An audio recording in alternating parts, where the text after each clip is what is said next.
The Champions League is back, and Week 1 has some very interesting matchups starting on Tuesday, September 16th. Here, I will preview and predict what I think will happen in Dortmund versus Juventus.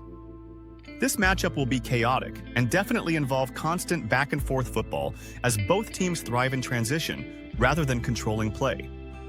Since the game will be in Turin, Juventus will definitely want to have a good start and will press very high from the jump. Under Igor Tudor, they definitely have implemented a more intense pressing style, playing more direct, and are not as concerned with controlling possession or tempo. They will also definitely continue their use of a 3-4-2-1 formation, where they prioritize playing through their wingbacks, who to start the season have been Cambiaso and Kalulu. With their wingbacks constantly making overlapping runs, it gives the two inside tens in this system a lot of space to operate centrally or on the wing, if they choose to drift out wide. These two tens, Kenan Yildiz and Conceição, are definitely Juve's most dangerous players in attack. Moreover, their back three in defense has looked very solid to start the season.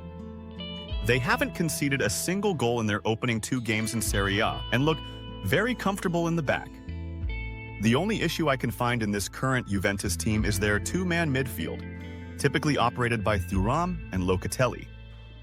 They are very decent on the ball and are technically sound, directly spreading the ball to the wingbacks and to the attackers, but aren't the quickest and have been seen to be vulnerable in transition defense.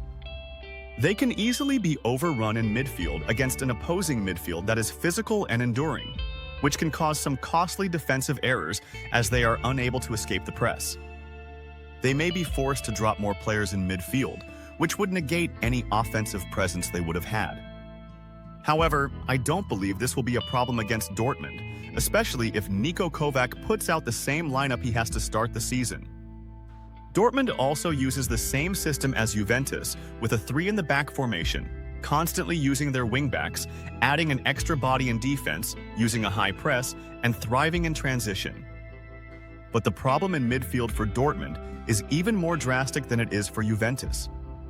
If Dortmund uses Job Bellingham and Felix Ndamika in midfield, they would actually do well to overrun Juventus's midfield. But Niko Kovac seems insistent on using Pascal Gross and Marcel Sabitzer, who are much older and don't have the legs, in my opinion, to man a double pivot midfield. Moreover, Dortmund's attack has looked stale to start the season, even if they have scored 6 in 2 Bundesliga games. They lack creativity in attack, especially with Julian Brandt potentially being injured for the game.